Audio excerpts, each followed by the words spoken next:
दर्शक बंधु Odisha news express रे आपनको स्वागत। एबे भुवनेश्वर स्थित आंचलिक पाणीपाग केन्द्र पक्षर जहाँ सूचना आसी पहुंची कि राज्य में सक्रिय रही कालबैशाखी। उत्तर उपकूल में घड़घड़ी सह वर्षा आशंका।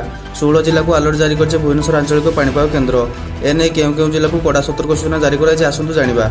दर्शक बंधु संपूर्ण खबर देखा पूर्व आपड़ जब आम चैनल को प्रथम थर आसछंती ताले एबे ही चैनल को सब्सक्राइब कर पाखरे थिया बेल आइकन को दबाई ऑल नोटिफिकेशन को ऑन कर रखिए, जहाँफल आम चैनल लेटेस्ट न्यूज आपने सर्वप्रथम पाइपर। तो चलतु डेरी नक आज खबर पर नजर पकाइबा। उत्तर उपकूल ओडिशा बढ़ कालबैशाखी। रविवार उत्तर उपकूल अनेक स्थान और दक्षिण उपकूल अल्प किसी जगार घड़घड़ी सह वर्षा होती। आभ्यंतरीण ओडिशा स्थान स्थान भी वर्षा संभावना रही। रविवार मयूरभंज, केन्दुझर, बालेश्वर, भद्रक, जाजपुर, केन्द्रापड़ा, कटक, जगतसिंहपुर, पुरी, खोर्धा, नयागढ़, गजपति, गंजाम, कोरापुट, मालकानगिरी, रायगड़ा कालबैशाखी सह 30 ରୁ 40 किलोमीटर बेगर पवन होती।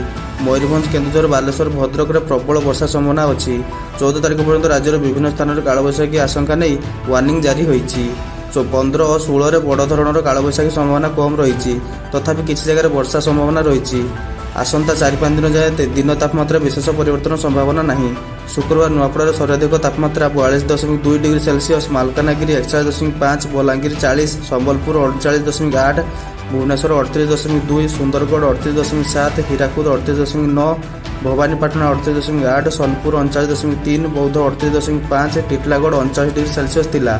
अपराह्न 5:30 सुधा पारादीप 17.4 मिलीमीटर, चांदबाली 14.2, बारिपदार 10 मिलीमीटर वर्षा होता एवं सन्धार राजधानी में हालुका वर्षा होती भुवनेश्वर आंचलिक पाणीपाग केन्द्र पक्ष सूचना मिली।